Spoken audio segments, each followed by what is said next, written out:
السلام علیکم ناظرین، پروگرام سیاست اور سچ کے ساتھ میں ہوں ارسلان خالد۔ آج کے پروگرام میں میں چاہوں گا سب سے پہلے اس وقت جو افغانستان پر علاقائی ممالک کا اجلاس ہوا ہے اس کے حوالے سے ہم بات کریں۔ تہران میں یہ اجلاس ہوا جہاں پر افغانستان کے جو نیبرنگ کنٹریز ہیں ان کی شمولیت اور روس کے خصوصی نمائندے کی شمولیت ہوئی، لیکن جو کہ افغانستان کو لے کر یہ اجلاس تھا اور اس میں جو طالبان رجیم ہے اس نے نہ شامل ہونے کا فیصلہ کیا، یعنی کہ جو خطے کے ممالک ہیں وہ کنسرنڈ ہیں افغانستان کو لے کر، اس کی وہاں پر سٹیبلٹی نہ ہونے کے معاملے کو لے کر، لیکن اگر کوئی اس معاملے میں کنسرن نہیں ہے تو وہ خود افغان طالبان رجیم ہے۔ گو کہ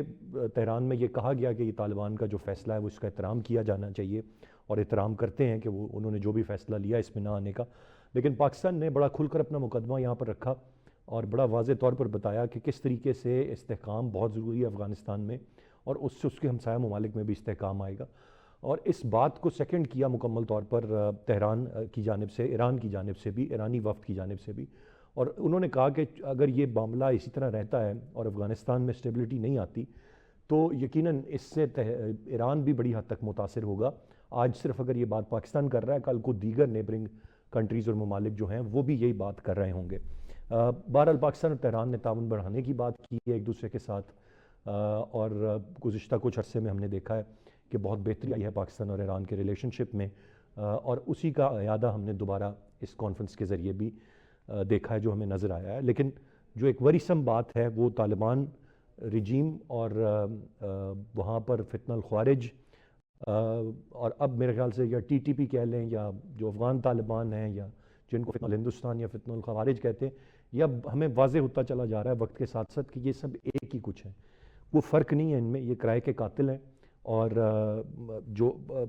ایک ہمیں ایف سی کی جانب سے بھی جو ایک سٹیٹمنٹ جس میں بتایا گیا کہ کس طرح سے ان کا نیکسس ڈرگز اور باقی چیزوں میں کام کرتا ہے اور کس طریقے سے یہ اس پر کوئی کنٹرول نہیں چاہتے ہیں، یہ چاہتے ہیں وہ سلسلہ چلتا رہے کیونکہ ادھر ہی سے ان کو پیسہ جنریٹ ہوتا ہے اور پھر اس پیسے سے یہ دہشت گردی کی دیگر کارروائیاں کرتے ہیں۔ اور جو پولیس رپورٹس ہیں اس وقت کے پی سے ہمارے پاس، وہ بھی بڑے چونکا دینے والے فگرز ہیں۔ اس سال کے رواں سال دہشت گردی کے جو واقعات ہیں، سیکیورٹی اہلکاروں سمیت 502 شہری شہید ہوئے ہیں، ایک بڑا فگر ہے 502 شہری شہید ہونے کا، اور یہ وہ ہیں جو ڈاکومنٹڈ چیزیں ہیں جہاں پر مقدمے درج ہوئے اور معاملات ہوئے۔ بہت ساری چیزیں شاید جو ڈاکومنٹڈ نہیں ہیں ان کا ہم اندازہ نہیں لگا سکتے، لیکن یہ تعداد 502 سے بھی کئی زیادہ ہوگی۔ میں چاہوں گا پروگرام کے آغاز میں ہم اس معاملے پر بات کریں اور آگے بڑھ کر اس وقت 2-3 دن گزر گئے جنرل فیض حمید، جنرل تو نکل جاتا ہے زبان سے، لیکن فیض حمید صاحب کو کورٹ مارشل ہوئے اور 14 سال قید بمشقت کی سزا ان کو ہوئے، لیکن ایک بات ہے مسلسل کہ آئے روز ہم دیکھ رہے ہیں اس کے بعد سے مختلف کہانیاں، کبھی رانا ثناء اللہ صاحب کچھ سناتے ہیں، کبھی خواجہ آصف صاحب کچھ کہتے ہیں، کبھی کوئی اور بندہ کو بات کہتا ہے۔ گو کہ 14 سال قید بمشقت کی سزا ہونا سابق ڈی جی آئی سے ایک چھوٹی بات نہیں ہے، اس سے مطمئن ہو جانا چاہیے تھا، ایک عام جو تاثر ہے، لیکن بظاہر ایسا لگتا ہے کہ پاکستان مسلم لیگ نون مطمئن نہیں ہے۔ اور یہ رانا ثناء اللہ صاحب پہ ایک مقدمہ بنا تھا، خواجہ آصف صاحب نے تو کچھ بھگتا بھی نہیں، لیکن ان کے بیانات کی سمجھ نہیں آتی، انہوں نے اپنا مینیج کر لیا تھا 2018 کا الیکشن بھی، لیکن it seems like they not satisfied, مزید وہ کچھ چاہ رہے ہیں، وہ جنرل باجوہ کو چاہ رہے ہیں، یا ان کو اب اپنا جب یہ سزائیں ہوئی ہیں تو اپنا وقت یاد آیا ہے جو انہوں نے مشکل کاٹی تھی اور ان کی وجہ سے کاٹی تھی، اس لیے بار بار یہ باتیں کر رہے ہیں، اور دیر از مور ٹو اٹ۔ میں چاہوں گا ذرا اس کی پاسبلٹیز پر بھی آگے چل کر آج کے پروگرام میں ہم بات کریں۔ پروگرام میں ہمیں جوائن کر رہے ہیں ثاقب بشیر صاحب، سینئر صحافی و تجزیہ کار ہیں، بہت شکریہ آپ کے وقت کا۔ انیق ظفر صاحب سینئر تجزیہ کار ہمارے ساتھ پروگرام میں موجود ہیں، اور عبداللہ گل صاحب سربراہ تحریک جوانان پاکستان کے ہمیں تجزیہ کار ہیں، پروگرام میں جوائن کر رہے ہیں۔ ثاقب صاحب، گفتگو کا آغاز آپ سے کرتے ہوئے کیسے دیکھتے ہیں آپ، ایک یہ فورم ہے، اس سے پہلے وزیر اعظم نے بھی ایک فورم پر بات کی تھی اور ہر جگہ پاکستان اپنا مقدمہ افغانستان کو لے کر رکھ رہا ہے، اور ایک طرف جو افغانستان کا درد ہے وہ صرف بھارت کو ہے اس پورے خطے میں اور باقی کوئی کنسرن نہیں ہے۔ اب یہ بھی ایک جب اجلاس ہو رہا ہے اور اسی اجلاس میں افغان رجیم ہی شامل ہونے کے لیے تیار نہیں ہوتی، ادر کنٹریز آر ورڈ کہ بھئی ہمارے ساتھ تمہارا بارڈر لگتا ہے، خدا کا خوف کرو، کوئی استحکام لے ہو، ہم متاثر ہو رہے ہیں، وہ کہتے ہیں سانوں کی پرواہ، ہم نے آنا ہی نہیں ہے اس سارے معاملے میں۔ بالکل جو افغانستان کے ساتھ ایران بھی ہے، پاکستان میں جو افغان مہاجرین ایک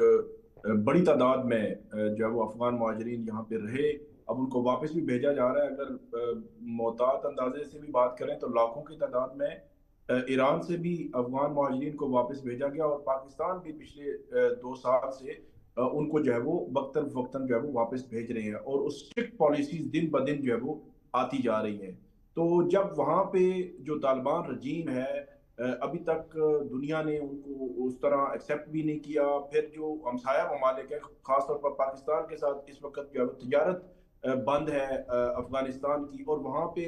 لاکھوں مہاجرین بھی جا رہے ہیں، اور وہ مہاجرین بھی ہیں جنہوں نے پوری پوری زندگی، ان کی اولادیں جو ہے وہ دوسرے ممالک میں پیدا ہوئی ہیں، اب وہ واپس جا رہے ہیں، ان کو سیٹل کرنا، ان کے معاملات جو ہے وہ دیکھنا، اپنی اکانومی کو دیکھنا، ساری چیزیں دیکھنا، اتنے بڑے چیلنجز جو افغان رجیم کو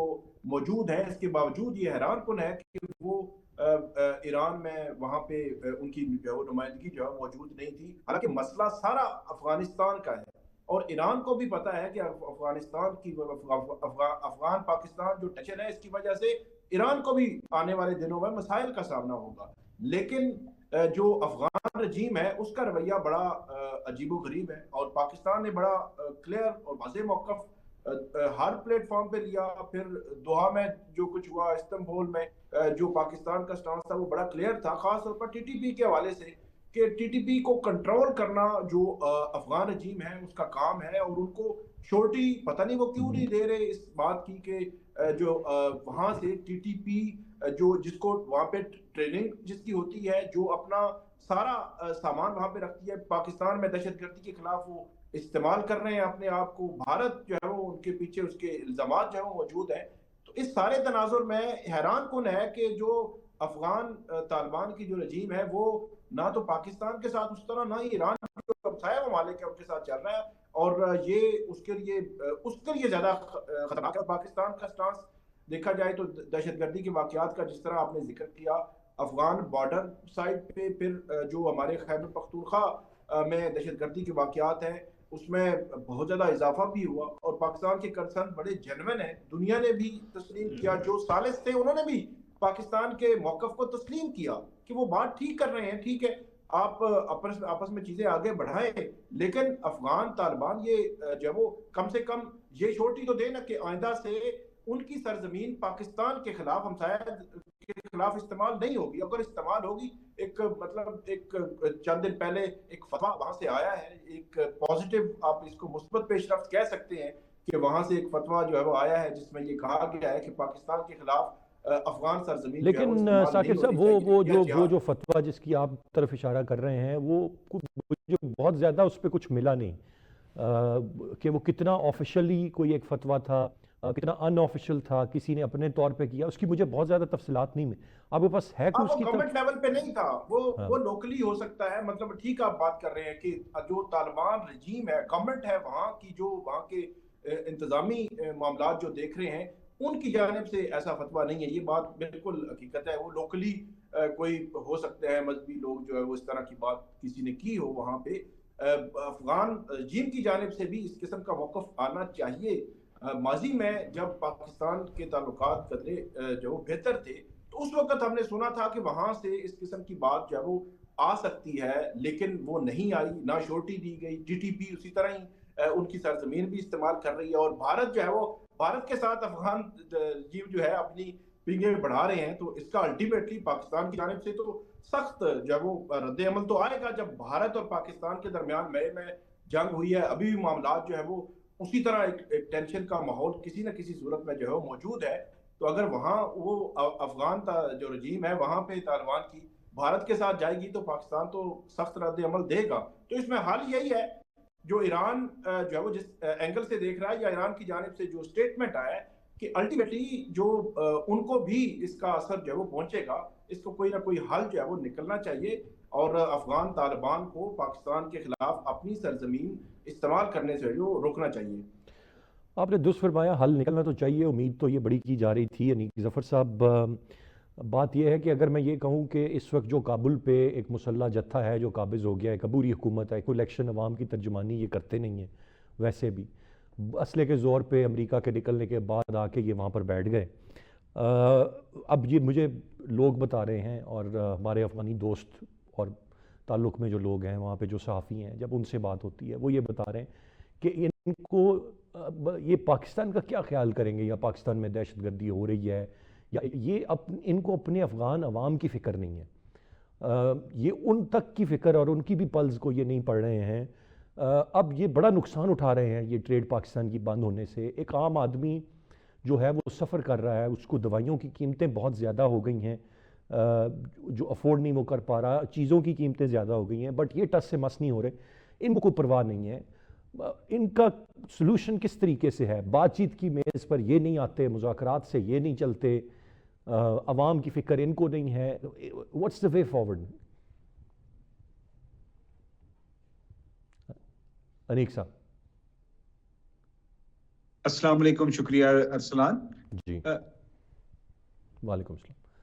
افغانستان کی جہاں تک آپ بات کر رہے ہیں، اس میں آپ نے بالکل صحیح نشاندہی کی کہ ایک ایسی وہاں پر رجیم، حکومت یا ایک جتھا موجود ہے جو وہاں کے معاملات کو، کابل کو جس نے کنٹرول کیا ہوا ہے، جس کی نظر میں انسانی جان کی کوئی حیثیت نہیں ہے، کوئی اہمیت نہیں ہے، جس کی نظر میں انسانی حقوق کی کوئی اہمیت نہیں ہے، جس کی نظر میں عوام کی فلاح و بہبود جو ہے وہ پرائمری ڈرائیور نہیں ہے، وہ پرائمری کنسرن نہیں ہے، وہ جس کے تحت تمام حکومتیں چلتی ہیں کہ ان کا پرائمری کنسرن کیا ہے. ان کی پرائمری کنسرن ہے اپنی حکومت برقرار رکھنا، اور وہ تمام مسلح جتھے، گروہ، وار لارڈز جن کی یہ ایک کوalition ہے اس کو برقرار رکھنا. اس میں لویا پکتیکا والے لوگ جو ہیں، یہ جو حقانیز ہیں، ان کو کس طرح راضی رکھنا ہے، کندھار گروپ کو کیسے راضی رکھنا ہے، اور سم وٹ جو باقی چھوٹے چھوٹے گروپ ہیں ان کو کس طرح جو ہے وہ اقدام میں حصہ دینا ہے. تو یہ تو ان کا بنیادی مسئلہ ہے. دوسری بات یہ ہے کہ میری اطلاعات یہ ہیں کہ وہ ٹیبل کے اوپر بیٹھ بھی جائیں تو ان کا کہنا یہ ہے کہ ہمارے پاس یہ کیپیسٹی ہی نہیں ہے کہ ہم ٹی ٹی پی کے خلاف کوئی کام کر سکیں. رائٹ. حافظ گل بہادر ہے یا دوسرے لوگ ہیں، ان کے خلاف ان کے خلاف کوئی ایکشن لینا افغان طالبان کے لیے ممکن نہیں ہے، بہت ساری وجوہات کی وجہ سے اور کیپیسٹی ایشوز کی وجہ سے. یہ پوزیشن وہ لیتے ہیں جب آپ ان کے ساتھ بیٹھتے ہیں. اب اس کے نتیجے میں دو ہی راستے رہتے ہیں، بلکہ ایک ہی راستہ بچتا ہے. وہ یہ ہے کہ پاکستان خود جا کے وہ کام کرے جو وہ نہیں کر پاتے. ٹھیک ہے. اس کے نتیجے میں ظاہر ہے، اب یہ تو میرا خیال ہے کہ کوئی بالکل جاہل مطلق ہوگا، یہ کہے گا کہ جو اس طرح کے ایکشنز اور آپریشنز ہوتے ہیں ان کے نتیجے میں کولیٹرل ڈیمیج نہیں ہوتا. اس طرح کے جتنے آپریشنز ہوتے ہیں ان کا ایک کولیٹرل ڈیمیج ہے. ہم نے افغان وار بڑی دیر سے دیکھ رہے ہیں، اس کے بعد ہم اپنے ہاں جو ہمارے آپریشنز ہوئے دہشت گردی کے خلاف اس میں بھی دیکھا، اس میں کولیٹرل ڈیمیج ہوتا ہے. اب پاکستان کے لیے چیلنج یہ ہے کہ کس طرح اس کولیٹرل ڈیمیج کو اتنا محدود کیا جائے کہ جو عام افغان عوام اور پاکستانی عوام کے درمیان جو رشتہ ہے وہ بری طرح متاثر نہ ہو. یہ ایک مشکل راستہ ہے، اور یہی سب سے بڑا چیلنج ہے پاکستان کی اسٹیٹ کے لیے. پاکستان کی اسٹیٹ کے لیے یہ چیلنج نہیں ہے کہ وہ ملیٹریلی وہاں پر ایکشن کر سکتے ہیں یا نہیں کر سکتے، ان کو ان کے ٹکانوں کا نہیں پتا. اگر پاکستان چاہے تو وہ ملیٹریلی افغان طالبان کی بہت ساری لیڈرشپ کو بھی ایلیمینیٹ کر سکتا ہے. بٹ بڑے آرام سے آپ اچھی خاصی ایئر سٹرائکس کر سکتے ہیں، but again your point collateral damage. بہت کچھ ہو سکتا ہے. ہمارے پاس آئی ایم شور دوسرے پینلسٹ بھی اس بات سے اتفاق کریں گے، ہمارے پاس شاید گراؤنڈ پہ ایسٹس بھی ہوں جو یہ سارے کام کر سکتے ہیں. لیکن سوال یہ ہے کہ واٹ نیکسٹ. افغانستان میں ایک بڑی لڑائی دوبارہ شروع ہونے کے جو نتائج ہیں اس کے نتیجے میں کیا ہم کسی اور سپر پاور کو دعوت دے رہے ہوں گے یا اسی سپر پاور کو دعوت دے رہے ہوں گے کہ وہاں آ کے بیٹھ جائے. کیونکہ ایک دفعہ اگر یہ رجیم گر گئی تو اس کے بعد کیا ہوگا، یہ سب کچھ سوچنا پڑے گا. اگر تو ہمارے پاس کوئی فول پروف انتظام ہو کہ ہم اس رجیم کو گرا دیں اور یہاں پہ کچھ اور رجیم آ جائے وہ افغانستان کو کنٹرول کر لے تو شاید ہم یہ رستہ لے لیں، لیکن یہ بہت مشکل ہے اور مجھے ابھی تک وہاں پہ کوئی وائبل فورس نظر آتی نہیں ہے جو ان کو ریپلیس کر سکے. ان کے جو مزاج ہیں، اس کے بعد ان کی جو پبلک پوسچرنگ ہے وہ بھی بعض اوقات بہت پریشان کن ہے، جس میں ڈیورن لائن کا ذکر کرنا اور بے تحاشا مطلب وہاں پہ ایک رائٹ. انیک صاحب اس پر عالم مزید اس پر بات کریں گے، ایک بریک کی جانب مجھے بڑھنا ہے، بریک سے واپس آ کر گفتگو کو آگے بڑھاتے ہیں. ساتھ رہیے. Welcome back. انیک صاحب بریک پہ جانے سے پہلے جو پوری آپ نے تمہید باندھی اور بات کہی تھی اس سے تاثر یہ ملتا ہے کہ we do not have any choice left now. جو آپ نے کہا آپریشن ہم کریں، اٹیک کریں، کولیٹرل ڈیمیج ہوتا ہے، عام افغان کی جان کیا، ہم تو ہمارے مسلمان بھائی ہیں، ہم تو بھارت میں بھی نہیں عام شہری کو ٹارگٹ کرتی پاکستانی فوج. پھر آپ نے کہا کوئی وائبل آپشن بھی نہیں ہے جو لیڈرشپ وہاں پر سنبھالے، تو پھر کیا ہمارے پاس ہاتھ بندھے ہوئے ہیں ہمارے مکمل طور پہ، ہم we stuck in a situation that we have to deal with, کوئی چارہ نہیں ہے؟ جی میں یہ نہیں کہہ رہا، میں یہ کہہ رہا ہوں کہ ہمیں ملٹیپل فرنٹس کے اوپر اس کے اوپر کام کرنا ہے، جس میں ایک فرنٹ جو ہے وہ ڈپلومیٹک ہے. ہم افغانستان کے تمام ہمسایہ ممالک کے ساتھ رابطے میں ہیں اور ان کو صورتحال سے مسلسل آگاہ کر رہے ہیں. ویسے تو تمام افغانستان کے ہمسائے صورتحال سے مکمل طور پہ آگاہ ہیں، ان کو معلوم ہے کہ افغانستان کی اس قسم کی سچویشن میں جب وہ ٹیررزم کو کنٹرول نہیں کر پائے گا تو کسی بھی وقت کوئی بڑا واقعہ ہو سکتا ہے. وہاں پہ ETIM بیٹھی ہے، وہاں پہ یہ ازبکستان کی ایک ملیٹنٹ آرگنائزیشن وہاں پہ پناہ پہ ہے، ایران کے اپنے ان کے ساتھ کنسرنز ہیں، اور obviously القاعدہ وہاں پر ابھی بھی موجود ہے، IS کے وہاں پہ اڈے موجود ہیں. تو یہ کسی بھی وقت ایک بہت بڑے سانحے کا باعث اور ایک بہت بڑے ٹیرر انسیڈنٹ کا باعث بن سکتا ہے دنیا میں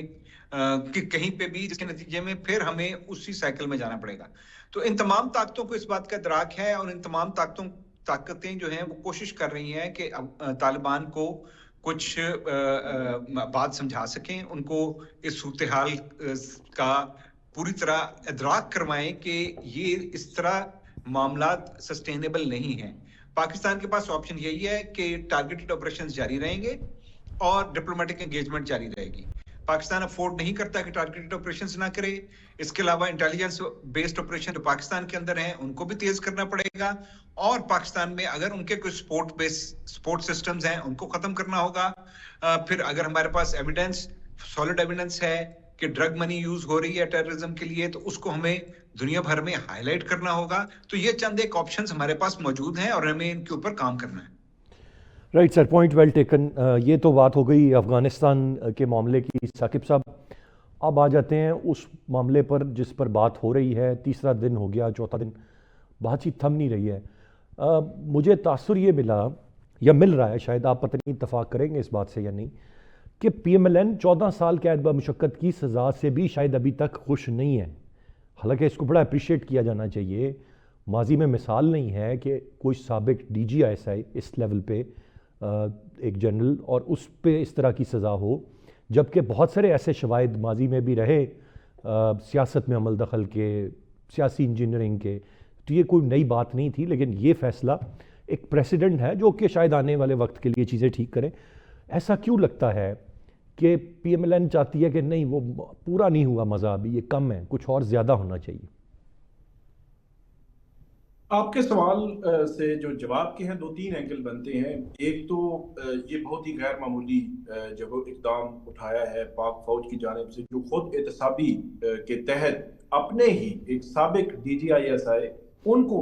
14 سال کی سزا سنانا. یہ میرے خیال میں اگر کوئی بہت ہی معمولی لے رہا ہے، کہہ رہا ہے نہیں بہت کم ہے، تو میرے خیال میں پھر اس کو پتہ ہی نہیں ہے کہ یہ کتنا بڑا جو ہے وہ کام اس وقت جو ہے وہ کیا گیا ہے. اگر تھوڑا سا آپ پیچھے چلے جائیں، 2000 جو ہے وہ 10-12 سال پہلے چلے جائیں، تو جنرل مشرف کے خلاف جب جو آرٹیکل 6 کے تحت جو آپ نے شروع کیا تھا، تو وہ کیسے ٹرائل چل رہا تھا، جو ہے وہ آگے پھر سزا ہوئی تو ریئیکشن کیسا تھا، تو وہ سچویشن بھی آپ ذہن میں رکھیں نا. تب 12 سال کے بعد حالات جو ہے وہ اتنے بدلے ہیں کہ ادارہ خود جو ہے وہ اپنے ہی D G I S I ان کو سزا دے رہا ہے. تو میرا خیال ہے ایک بہت ہی غیر معمولی اقدام ہے. باقی جو مسلم لیگ نون ہے ان کی خواہشات تو بہت زیادہ ہو سکتی ہیں، اگرچہ اگر وہ پوری 2018 میں پی ٹی آئی جب آئی تو وہاں سے لے کر 2022 تک پورے 4 سال کھنگالیں تو کبھی مفتاح اسماعیل بولتے ہیں کہ نومبر 2018 میں ہم جو ہے میں اور شاہد خان عباسی جنرل باجوہ ان سے ملنے جا رہے تھے، وہاں گپ شپ ہو رہی تھی، خواجہ سے وہاں آگے بیٹھے ہوئے تھے. نومبر 2018 جولائی 2018 میں پی ٹی آئی کی گورنمنٹ آ رہی ہے اور اس کے بعد بولتے ہیں محمد زبیر صاحب، وہ کہتے تھے جی جب ایکسٹریم مطلب وہ اتنا جو ووٹ کو عزت دو کا بیانیہ جو اتنا اس پہ عروج پہ تھا اور ہر جلسے میں، ہر تقریر میں، ہر ٹویٹ میں ووٹ کو عزت دو کا نعرہ لگ رہا تھا اور ایک انقلابی کیفیت جو برپا تھی مسلم لیگ نون کے اندر، تو محمد زبیر صاحب کہتے ہیں کہ مجھے یہ کہا گیا نواز شریف صاحب کی جانب سے، مریم نواز صاحبہ کی مرضی سے کہ آپ جائیں بات کریں، چیزیں دیکھیں، اور وہ کہتے ہیں کہ وہ گئے ملے، چیزیں کوئی سٹریم لائن ہوئی. پھر بہت سارے سوالات ہیں نا کہ نواز شریف صاحب بیرون ملک کیسے چلے گئے، تو ملٹیپل کویسچنز ہیں. پھر عدم اعتماد کیسے آ گئی، تو پھر سوالات تو پھر اور بھی بہت سارے ہیں. اگر ان کو یہ ہے کہ اس کا بھی جواب، ایک چیز جو تیسرا جو اینگل ہے اس کا، ایک چیز جو وہ بات کرتے ہیں پھر اس کو اب الٹیمیٹلی جنرل فیض آپ بھی جانتے ہیں وفاقی دارالحکومت یا اس جو نظام حکومت ہے وہ کیسے چلتا ہے، تو جنرل فیض کیا سارے امور اے ٹو زی ہر چیز اپنی مرضی سے کر رہے تھے؟ سوال تو ہے نا کہ ہر چیز وہ اپنی مرضی سے کر رہے تھے، کیا اوپر کسی کو پتہ ہی نہیں تھا؟ اوپر ان کے جو باس تھے جنرل باجوہ، کیا ان کو پتہ ہی نہیں تھا؟ ان کی مرضی شامل نہیں تھی، منشا شامل نہیں تھی؟ تو وہ بھی ایک مطلب سوال تو ان کا مطلب ایک تیسرا جو اینگل میں نے نکالا ہے کہ سوال تو جینوئن بنتا ہے. تو بہرحال یہ سوال اٹھایا بھی جا رہا ہے، لیکن اس پہ آپ کو پتہ ہے نا اس کا جواب بھی آ گیا کہ ان کو صرف قصوروار ٹھہرائیں ان کی انکمپٹنس تک، اس سے زیادہ نہ ان کو کچھ کہیں جنرل باجوہ کو. یہ بھی جواب چل رہے ہیں جس طرح بھی آپ بہتر ہیں. جی بالکل، جواب تو وہ بالکل انصار باسی صاحب کی سٹوری بھی ہے دا نیوز میں، جب میں آج جنرل باجوہ کی حد تک تو بظاہر انہوں نے کہا ہے کہ ان کے خلاف کوئی انکوائری، کوئی تحقیقات، کوئی کچھ نہیں ہے. مطلب وہ ایز اے جرنلسٹ جو ہے وہ خبر دی ہے انہوں نے، تو جرنلسٹ کا کام خبر ہی ہوتا ہے. باقی انہوں نے کہا کہ باقی انہوں نے بہت سارے شعبوں کے حوالے سے نام لکھا ہے کہ ان کے خلاف چیزیں آگے بڑھ سکتی ہیں ممکنہ طور پر. اور جو جنرل فیض ہیں ان کے حوالے سے بھی جو پریس ریلیز میں آخری لائن تھی سر، اب ثاقب بھائی صرف خبر تک تو بات نہیں رہتی، اب تو اعلان ہوتے ہیں، آپ کو پتہ ہے. یہ اعلان ہے، خبر ہے.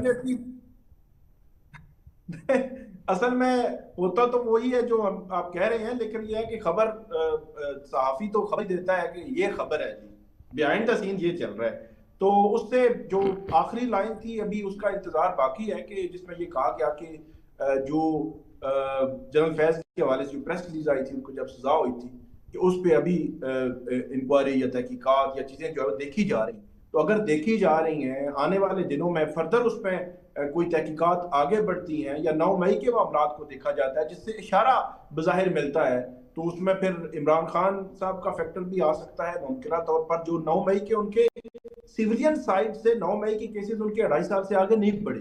اب دیکھنا یہ ہے کہ کیا اس آخری لائن سے کچھ نکلے گا کہ ان کے خلاف جو ہے وہ کیس فردر کسی سائڈ پہ بھی چلنا شروع ہو جائے. مجھے صرف ایک چیز بتائیں، میں پھر انیق صاحب کی جانب بڑھتا ہوں، کہ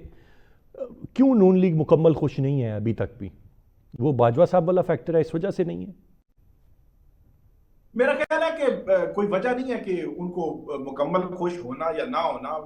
پھر بات وہی آ جاتی ہے نا کہ اگر 2018 کا الیکشن پی ٹی آئی کو ملا تھا تو اس کا پھر آپ کو بدلہ تو مل گیا نا. 2024 کا الیکشن تو مسلم لیگ نون کو بھی مل گیا. مطلب اگر آپ عدلے پہ بدلے پہ اگر اس فارمولے پہ جاتے ہیں تو ان کو بھی مل گیا.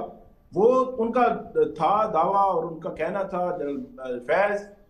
جو ہمیں لگ رہا تھا کہ جنرل فیض کو سزا ہوگی، پکڑے کے ٹرائل ہوا، سزا ہو گئی. تو میرا خیال یہ ہے کہ ان کو ان کی خواہش سے کئی گنا اور کئی درجے زیادہ ملا ہے اور ان کو خوش ہونا چاہیے اس بات پہ. باقی تو جو بھی ان کے جو مخالفین ہوتے ہیں ان کے خلاف، فرض کریں ایک یہ بھی چیز دیکھ لینا آپ کہ پچھلے دور میں جو جنہیں کاٹی ہیں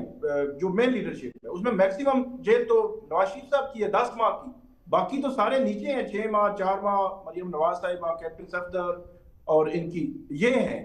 اور ان کے جو مخالف تھے عمران خان صاحب، ظاہر سی بات ان کے مخالف ہیں، وہ 2.5 سال سے جیل میں ہیں. ان کی جو وائف ہے 1.5 سال سے جیل میں ہے. تو اس کا مطلب یہ ہے کہ جو بدلہ تھا وہ ڈبل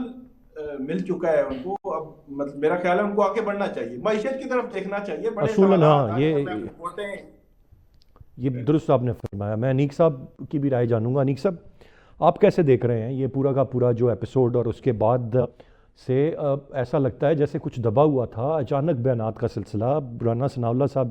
اب کہہ رہے ہیں فلاں ٹائم پہ مجھے کہا رانا موٹا ہو گیا، اس کو پتلا کرو، فیض صاحب کو کہا، پھر جناب صاحب اس نے مجھے یہ کہا، اس نے وہ کہا. ساروں کو ساری باتیں یاد آ رہی ہیں. یہ سزا کا فیصلہ آتے ساتھ اور وہ سلسلہ تھم نہیں رہا. ایک لفظ شکر الحمدللہ بھی ہو سکتا تھا اور آگے بڑھ جانا چاہیے تھا. وائی از اٹ کہ اس طرح نہیں ہے اور اتنا کچھ بار بار سامنے لایا جا رہا ہے اور ایک تاثر دیا جا رہا ہے کہ جی پرابلی شاید وہ یہ کسی کو میسیج دے رہے ہیں کہ we are not happy yet. دیکھیں میں اس کو تھوڑا ڈفرنٹ طریقے سے فریم کرتا ہوں. میرا خیال ہے کہ سب سے پہلے تو یہ ہے کہ وہ جو یہ سب لوگ اپنے اپنا درد بیان کر رہے ہیں، اپنے اپنے قصے بیان کر رہے ہیں، اس میں ایک فیکٹر تو یہ ہو سکتا ہے کہ وہ یہ چاہ رہے ہیں کہ جو فیصلہ ہے اس کے پبلک نیریٹو کی جو جسٹیفیکیشن ہے اس نیریٹو کی وہ پیدا کی جائے کہ اس کی جسٹیفیکیشن یہ ہے. ٹھیک ہے. اور دوسرا یہ ہے کہ ایشو کو مزید فریم کیا جا رہا ہے آئندہ کے لیے، کیونکہ جیسے محترم پینلسٹ جو میرے ساتھ ہیں انہوں نے فرمایا کہ جو آخری لائن ہے پریس ریلیز کی، آخری 2-3 لائنز، ان کو دوبارہ غور سے پڑھیں اور یہ دیکھیں کہ اس کا دائرہ کار جو ہے اس کاروائی کا جو ابھی جنرل فیض کے خلاف ہونی ہے، جو سیاسی معاملات کے بارے میں مزید کچھ چیزیں ہیں جس میں اشارتاً بات 9 مئی کی ہو رہی ہے. تو 9 مئی ہے اور اس کے علاوہ اور جو بھی ان کے ساتھ اس سارے سلسلے میں موجود تھے، اگر اس سازش میں موجود تھے، تو ان کے خلاف اگر کوئی کاروائی ہونی ہے تو اس کے لیے ایشو کو فریم کیا جا رہا ہے کہ تاکہ عوام کو پہلے سے مینٹلی پریپیئر کیا جائے، ذہنی طور پر تیار کیا جائے کہ یہ جو اقدامات آگے ہونے جا رہے ہیں وہ ان وجوہات کی بنا پر ہیں. اس میں ہر کوئی اپنا ظاہر ہے وکٹم ہوڈ کا جو نیریٹو ہے وہ بھی انیک صاحب اس میں مجھے یہ معاملہ عوام کا ذہن پریپیئر کرنا، عوامی آدمی تو پھر اس میں آپ آگے کی طرف جا رہے ہیں، وہ عمران خان ہے. فیض حمید صاحب جب تھے جب نہیں تھے، وہ تو کچھ عوام کے ساتھ تو ڈائریکٹلی ان کا لینا دینا نہیں تھا نا، نہ عوام کو ان سے عوام کے ساتھ نہیں ہے. لیکن دیکھیں نا، جن لوگوں نے یہ فیصلہ کیا ہے، جس ادارے کی طرف سے یہ فیصلہ آیا ہے، اس ادارے کو بھی پبلک نیریٹو میں سپورٹ کی ضرورت ہوتی ہے سیاسی پارٹیوں کی طرف سے. بلکہ پچھلے چند عرصے میں اس ادارے کی طرف سے اندرون خانہ یہ شکایت کی گئی ہے کہ آپ لوگ سیاسی نیریٹو میں مقابلہ نہیں کر پا رہے دوسری پارٹی کا، اور سب کچھ آپ نے ہم پہ چھوڑا ہوا ہے کہ ہم سب کچھ کریں اور اس کے بعد جو ہے آپ اس کا جو ہے وہ پھل کھائیں. تو آپ بھی باہر نکلیں اور اپنا سیاسی کردار ادا کریں. تو میرا خیال ہے کہ یہ اس کی طرف ایک قدم ہے جو ہم نے پچھلے دنوں میں سنا تھا کہ دونوں سائڈوں میں معاملات میں کچھ جو ہے ناپسندگی یا ان ایز کا شکار ہوئی ہیں دونوں سائڈیں. اس میں ایک فیکٹر یہ بھی ہے کہ آپ لوگ تمام سیاسی فوائد حاصل کرنے کے باوجود سیاسی میدان میں مقابلہ نہیں کر پا رہے. تو اس نیریٹو کو کنٹرول کریں، سیاسی نیریٹو کو کنٹرول کریں، اور وہ کام جو ہے وہ سیاسی قوتوں کا ہے. تو میرا خیال ہے کہ یہ شاید اس کا بھی ایک اثر ہے. اور جہاں تک آپ کی یہ بات ہے کہ وہ